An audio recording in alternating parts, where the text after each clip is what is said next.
नमस्कार दोस्तों, आज हमारे साथ में मंजू साक्य जी है। देश की बड़ी कवयित्री है और देश के बड़े बड़े मंचों पर इन्होंने अपना काव्य पाठ किया है। तो आज हम इनसे बातचीत करेंगे। मंजू जी, आपका हमारे चैनल पर स्वागत है।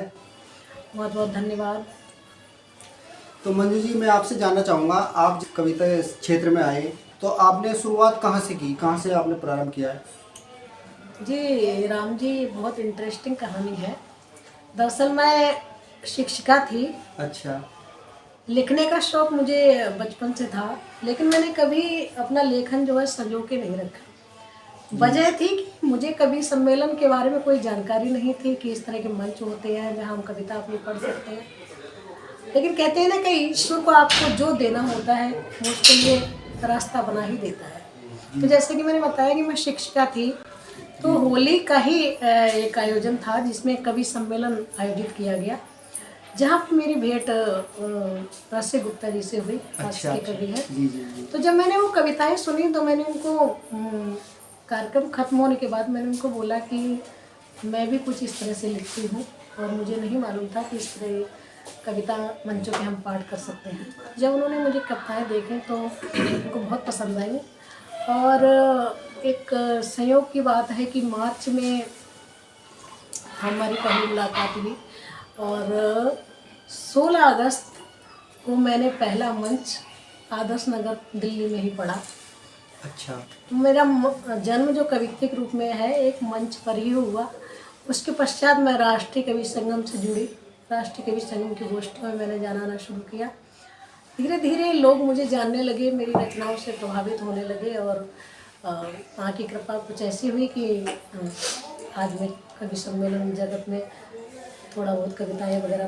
तो मंजू जी, अभी तक आपने कितने मंचों को शेयर किया होगा, कितने मंचों पर कविता पाठ किया?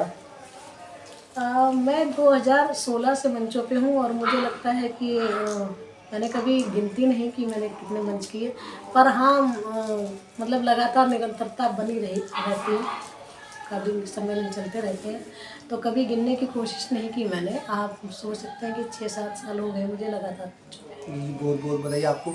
अच्छा, मैं ये जानना चाहता हूँ, जो नए कवि होते हैं, जो नए हमारे युवा देश के मतलब इस क्षेत्र में आना चाहते हैं, कवि साहित्य के क्षेत्र में आना चाहते हैं, तो उनके लिए आप कुछ सुझाव देना चाहोगे? जी बिल्कुल, मैं तो बस यही कहना चाहूँगी कि सबसे पहली बात यह है कि कविता जो है किसी की नकल करके नहीं लिख सकते। जब तक भाव आपके हृदय में उत्पन्न नहीं होते कविता का जन्म नहीं होता। कविता में मौलिकता का होना आवश्यक है। ऐसा नहीं कि आपने पढ़ा, एक पंक्ति इसकी उठाई, एक पंक्ति उसकी उठाई और बना दी। ये नहीं होना चाहिए। आप कविता लिखना चाहते हैं, आपका कवि हृदय जागेगा तब जब आप पढ़ेंगे। जब पढ़ेंगे किसी की वेदनाओं को महसूस करेंगे। जब भाव जागते हैं, उद्वेलित होते हैं मन में, चाहे वो प्यार का हो, चाहे वो दयनीयता का हो, करुणा का हो, ओज का हो, वीरस का, जैसे भी देखते हैं। जब हम लिखने लगते हैं, हमारी कलम चलती है, तो जो देखते हैं वो लिखते हैं। तो मुझे लगता है कि जो भी इस क्षेत्र में आना चाहते हैं, सबसे पहली ज़रूरत यही है कि अपनी मौलिकता बनाए रखें, मन के भावों को कागज़ पर उतारें, उनको 4 बार पढ़ें। आपको खुद लगेगा कि जहाँ जहाँ कमी होगी आप स्वतः ही उसमें सुधार कर सकेंगे। और अगर नहीं कर पाते तो मुझे लगता है कि किसी वरिष्ठ कवि के सानिध्य को प्राप्त करें, उनसे अपनी कविताओं को सुनाएं, लिखने के पश्चात उनमें सुधार करें और धीरे धीरे करके अपना कदम आगे बढ़ाएं। आपने बहुत ही अच्छी जानकारी दी दर्शकों को हमारे। एक इसमें सवाल मैं ये जानना चाहता हूँ, ये विधा होती है, रस होते हैं, तो मतलब इनका क्या रोल होता है? काव्य की 9 विधाएं, 9 रस माने गए हैं, जिसमें हास्य आता है, प्रेम आता है, संयोग आता है, करुण आता है और बहुत सारे भाव आते हैं। लेकिन किसी पर्टिकुलर रस पे लिखना मुझे नहीं लगता है कि कोई भी कवि ऐसा कर सकता है, क्योंकि जब लेखनी चलती है आपकी, तो जैसे कि मैंने अभी कहा था कि जो महसूस करती है, जब वो दर्द महसूस करती है तो करुणा निकल के आती है, जब वो प्रेम महसूस करती है तो श्रृंगार रस में निर्मित होता है, जब वो हमारी सीमाओं पर सैनिकों को आहत होते देखती है, कुछ देखती है, तो वीर रस का निर्माण हो जाता है। तो माँ की गोद में जब किसी बच्चे को देखते हैं दुलारते हुए तो वात्सल्य रस निकल के आता है। तो मुझे लगता ही नहीं कि कोई भी कवि किसी एक विधा का हो सकता है। हाँ, ये बात अलग है कि मंचों पर हम किसी को श्रृंगार के, किसी को ओज को, किसी को हास्य के रूप में जानते हैं। पर ऐसा नहीं है कि आप मंच पे जिस रस के कवि के रूप में उसे जानते हैं वो सिर्फ उसी रस में लिख सकता है। मैं स्वयं हर विधा में लिखती हूँ, साहित्य की, गीत, गज़ल, छंद, मुक्तक, रुबाई, जो भी है। तो मुझे लगता है किसी एक विधा में बांधना ये संभव नहीं है कवि को। आप अपनी कविता की 4 पंक्ति हमारे दर्शकों को सुना दे तो बहुत ही बढ़िया हो जाएगा। जी बिल्कुल। मैं मेरी पहचान की 4 पंक्तियाँ आप लोगों तक पहुंचाना चाहती हूँ। और ये पहचान की पंक्तियाँ मुझे लगता है कि अधिकांश तो लोगों के जीवन से जुड़ी होंगी। वियोग रस की पंक्तियाँ पहुंचाती हूँ आप तक, क्योंकि कहते हैं प्रेम में विरह न हो तब तक प्रेम पूर्ण नहीं होता। तो मैंने 4 पंक्तियाँ लिखी हैं।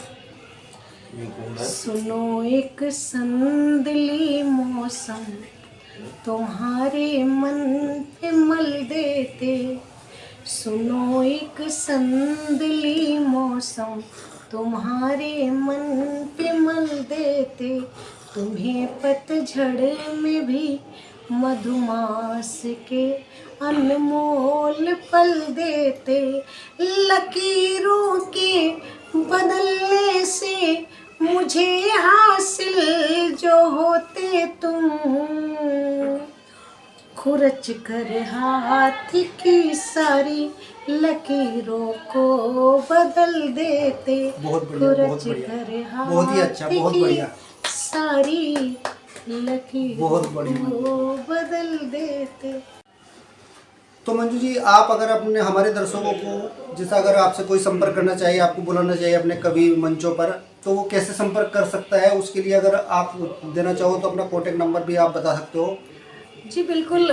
देखिए, सोशल मीडिया का ज़माना है, डिजिटल ज़माना है। तो मैं इंस्टा, फेसबुक और व्हाट्सअप सभी पे मिलूँगी आपको। और मेरा कॉन्टेक्ट नंबर है 7290959697।